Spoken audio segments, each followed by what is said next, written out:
अनुराग जी, मैं आपसे शुरू करता हूं। देखिए, देश में सनातनी भारत की जय हो रही है। ब्रिटेन के पीएम ऋषि सुनक का अवतार देखने को मिला है। देश में विपक्षी पार्टियां क्या कर रही हैं? कांग्रेस एक और मोदी विरोध अपमान वाली सियासत पर तुली रही। आपकी पार्टी के एक नेता औरंगजेब को महान बताने में लगे हैं। इस तरीके की सियासत हो रही है देश में। देखिए, उन्होंने जो वर्ड लास्ट यूज किया कि हम चाहते हैं कि हमारा देश फिर से सोने की चिड़िया बन जाए, 25% जीडीपी हमारे देश की हो जाए, तो इसमें क्या बुराई है? कुछ शब्दों को हमें, जो अच्छे शब्द हैं उन्हें हमें उसको लेने चाहिए कि भाई हमारा देश आगे बढ़ जाए, देश उन्नति कर जाए। भावना उनकी है कि देश आगे बढ़ जाए। देश, अगर हम सिर्फ जाति धर्म में देश को देखेंगे तो देश उन्नति कैसे करेगा?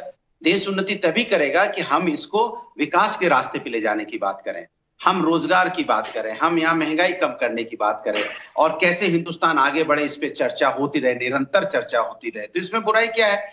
हर चीज को अगर हम जाति धर्म से जोड़ने लगेंगे तो देश कैसे आगे बढ़ेगा? हाँ, अच्छी बात है, यहाँ G20 हो रहा है तो G20 हो रहा है तो अच्छी बात है, उसमें बुराई क्या है? सभी उसकी तारीफ करते हैं। और जो भी सरकारें होती हैं, सरकार की जिम्मेदारी बनती है कि देश को आगे ले जाए, देश आगे बढ़े। तो हमारा अगर ये मानना है कि अगर यहाँ पे महंगाई कम हो जाए, अगर यहाँ की जीडीपी ग्रोथ बढ़ जाए, अगर अर्थव्यवस्था मजबूत हो जाए, हम विकास के और ज्यादा रास्ते पे चल पड़े, हमारे हंगर जो हमारा इंडेक्स है उसमें और हम और उसकी सुनिए अनुराग जी, आपने 1.5 मिनट करीब करीब बोला। आप सुनिए, उन्होंने औरंगजेब को महान बताया, कहा कि औरंगजेब आया तो 25% जीडीपी थी। साहब, 25% जीडीपी थी इसलिए औरंगजेब आया। ये देश पहले से सोने की चिड़िया था। ऐसा नहीं था कि ये देश कंगाल था, औरंगजेब का आओ इस देश को महान बनाते हैं, सोने की चिड़िया बनाते हैं। तो आप भी समझते हैं कि एससी हसन के कहने का क्या मतलब है? टारगेट कहां पर है? आप बोल रहे हैं, देखिए, देश हमारा सोने की चिड़िया था। हाँ, सोने की चिड़िया है। औरंगजेब ने नहीं बनाया। ये भी ऐड करिए कि औरंगजेब ने नहीं बनाया, कोई योगदान नहीं उसका।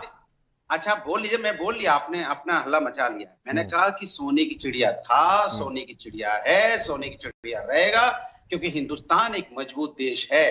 अब चूंकि आने वाले दिनों में 2024 के बाद ये सोने की चिड़िया वाकई बहुत बड़ी बनेगा, क्योंकि भारतीय जनता पार्टी तो वो जीडीपी नहीं ला पा रही है ना। भारतीय जनता पार्टी यहाँ पे महंगाई कंट्रोल कर पा रही है, अच्छा। ना बेरोजगारी कंट्रोल कर पा रही है, ना यहाँ पे इंडस्ट्रियलाइजेशन ला पा रही है, ना विकास यहाँ की दर बढ़ा पा रही है, ना विकास कर पा रही है। ये सिर्फ देश को उलझाए हुए है। देश में एक नफरत की राजनीति को देश को उलझाए पड़ी है। आपस में देखिए, अभी हम लोग डिबेट 1 घंटे तक क्या करेंगे? धर्म जाति, धर्म नहीं, कोई धर्म जाति नहीं करेंगे भाई। अनुराग जी, कोई धर्म जाति मैं नहीं कर रहा हूं, कोई धर्म जाति नहीं कर रहा हूं। मेरा सवाल G20 को लेकर ही था कि इस देश में G20 की तारीफ हो रही है, तो तारीफ ही करते हसन साहब को औरंगजेब क्यों याद आने लगा? अभी तक 1 घंटा तक उसी में आप उलझाए रखेंगे। मैं बिल्कुल नहीं उलझाऊंगा। चलिए, मैं शहजाद के पास जा रहा हूं। मैं नहीं उलझा रहा हूं। आपको लगता है कि मैं आपसे सवाल करके उलझा रहा हूं इस पर, तो मैं औरंगजेब का सवाल छोड़ देता हूं। मैं छोड़ देता हूं अनुराग जी, आपकी बात मानकर। रुक जाइए शहजाद पूनावाला, रुक जाइए, आपकी बातों का मैं जवाब लेता हूं। ये कह रहे हैं कि आप देश को उलझा रहे हैं, तो G20 करके आप उलझा रहे हैं, गरीबों के आशियाने को ढक दिया, उलझा रहे हैं, जीडीपी आप ठीक नहीं कर पा रहे हैं। ठीक है शहजाद, देखिए, जवाब दीजिए, फिर मैं आऊंगा। हैरानी की बात यह है, ये बोलने नहीं देंगे। आप सुनिश्चित कराइए कि मेरी आवाज। अनुराग जी सर, थोड़ा थोड़ा करके आपने बोला। अब आपके जो पॉइंटर्स थे मैं उसी पर जवाब ले रहा हूं। जवाब सुन लीजिए, फिर काउंटर करिएगा। रनिंग कमेंट मत कीजिए, मैं 2 मिनट बोल लो, 2 सेकंड अच्छा, चलिए 10 कितनी देर बोलने के बाद 10 यदि 20 मिनट के शो में रुक जाइए, 6 मिनट बोलेंगे तो फिर राकेश जी मुझे माफ कीजिए, मेरी पार्टी और किसी को दे दीजिए। नहीं, आप प्लीज से करवा दीजिए चर्चा। चलिए, शहजाद की आवाज होने जा रही है। शुरुआत में इतना लंबा बोला उन्होंने, उसके बाद अगर और 2 मिनट उनको चाहिए, उनका तरीका ही है। आप अपनी बात रखिए। हाँ, तो मुझे लगता है कि पहले तो जिनको नाली साफ करने की जिम्मेदारी नहीं दे रही है यूपी की जनता, उनसे आप G20 पर चर्चा करवा रहे हो। इनको लखनऊ म्युनिसिपल कॉर्पोरेशन में इनको सारी सीटें हरा दी। इनकी क्या मतलब बौद्धिक स्तर है इनका कि G20 पर चर्चा करें? चलिए छोड़ देते हैं। अब इनके कमेंट्री में देखिए क्या बोलते हैं। ये बोलते हैं कि देखिए, अब तो ये बंटवाने वाली बात करेंगे, नफरत वाली बात करेंगे। तो औरंगजेब इनके लिए शांति और अमन का मसीहा है। औरंगजेब की बात करना शांति और अमन का ये मसीहा है। कभी दारा शिकोह के बारे में बोला है इन्होंने? केवल औरंगजेब इनको क्यों अच्छा लगता है? क्योंकि औरंगजेब की औलादें हैं। अब देखिए ना, राजनीतिक औलादें नहीं होती तो औरंगजेब जिजिया लगाता था, औरंगजेब तलवार के माध्यम से कन्वर्जन करवाता था, सनातन समाप्ति के लिए मंदिरों को तोड़ता था, और औरंगजेब के जो वंशज है, जो चरित्र और कपड़े दोनों में औरंगजेब की तरह ही पेश आना चाहते हैं। वो देखे किस प्रकार की बातें करते हैं कि सनातन समाप्त हो जाना चाहिए, सनातन इरेडिकेट हो जाना चाहिए, हिंदू का जन्म कहां से हुआ ये बताइए, ये परमेश्वर जी कहते हैं, इनके नेता कहते हैं हिंदू धर्म धोखा है। आरजेडी और समाजवादी पार्टी रामचरितमानस को लेकर किस प्रकार की टिप्पणियां करती है। तो एक प्रकार से देखिए लगातार वो डिस्टर्ब कर रहे हैं, लगातार उनकी आवाज नहीं प्रॉपर होने जा रही है, मुझे यहाँ पर डिस्टर्ब हो रहा है, आवाज जा रही है। प्लीज अनुराग जी प्लीज रुकिए। देखिए एक तरफ तो आप देखिए नोट कीजिए, एक तरफ G20 हो रहा है और दूसरी तरफ मिशन 420 हो रहा है। एक तरफ चाइना की संपूर्ण घेराबंदी के लिए किस प्रकार से Indo European union middle east का इकोनॉमिक कॉरिडोर बना है, किस प्रकार से वन फैमिली वन अर्थ की परिकल्पना की गई है, और दूसरी ओर वो है जो संप्रभुता पर हमला करता है, one border one belt one region one belt one road initiative के माध्यम से।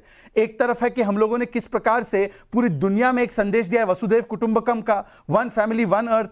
इनका तो पूरा फैमिली, इसमें एक ही फैमिली में अर्थ देखते हैं।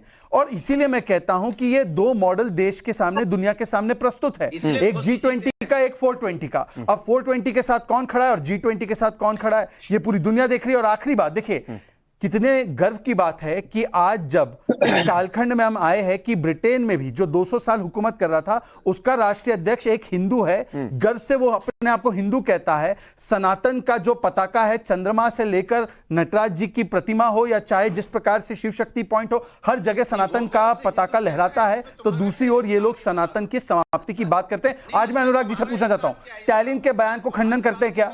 स्टालिन को इनके गठबंधन से निकाला जाएगा क्या? परमेश्वर को निकाला जाएगा क्या? खड़गे को निकाला जाएगा क्या?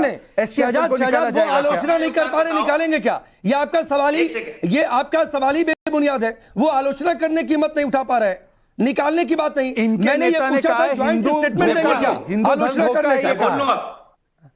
चलिए पहले बोलिए, हिंदू धर्म धोखा है, ये नफरत वाला बयान है, ये अच्छा बयान है? अरे सुन लीजिए मेरी बात, आपने बोल दिया मुझे बीच में, आप लगातार बोले जा रहे थे। बोलिए स्टालिन का बयान, इसके बाद आप लोग उनके साथ गठबंधन में रहेंगे नहीं रहेंगे, बताइए। अरे भैया देश नहीं, पहले स्टैंड लीजिए, पहले समाजवादी पार्टी के उस नेता पर स्टैंड लीजिए जो हिंदू धर्म को धोखा बोलता है। हिंदू धर्म धोखा है या नहीं है? हिंदू धर्म धोखा है या नहीं है? हिंदू धर्म धोखा है या नहीं है? हिंदू धर्म धोखा है या नहीं है, इस पर ध्यान दीजिए। हिंदू धर्म धोखा है या नहीं है? अभी भी समझ में नहीं आ रहा है जनता क्यों हिंदू धर्म वो नहीं निकलेंगे। शहजाद मैं आगे बताऊं, डिबेट को आगे बढ़ाऊंगा। रुक जाइए अनुराग भदौरिया, 2017-2022 में समझ में आया था कि नहीं आया था? एक उपचुनाव था भाई घोसी का, मैं उस पर डिबेट नहीं कर रहा हूं, समझा करिए डिबेट का इशू क्या है। अब रुक जाइए प्लीज, दो और मेहमान वेट कर रहे हैं, रुक जाइए प्लीज, प्लीज रुक जाइए। अब अजय वर्मा और शहजाद को एक साथ स्क्रीन पर रखिएगा, प्लीज रुक जाइए, प्लीज रुक जाइए, please please please please please sir please. ये डिबेट खराब करने के लिए आते हैं। अनुराग भदौरिया की आवाज डाउन करिए प्लीज, डिबेट करना नहीं है, इनको डिबेट डिरेल करना होता है।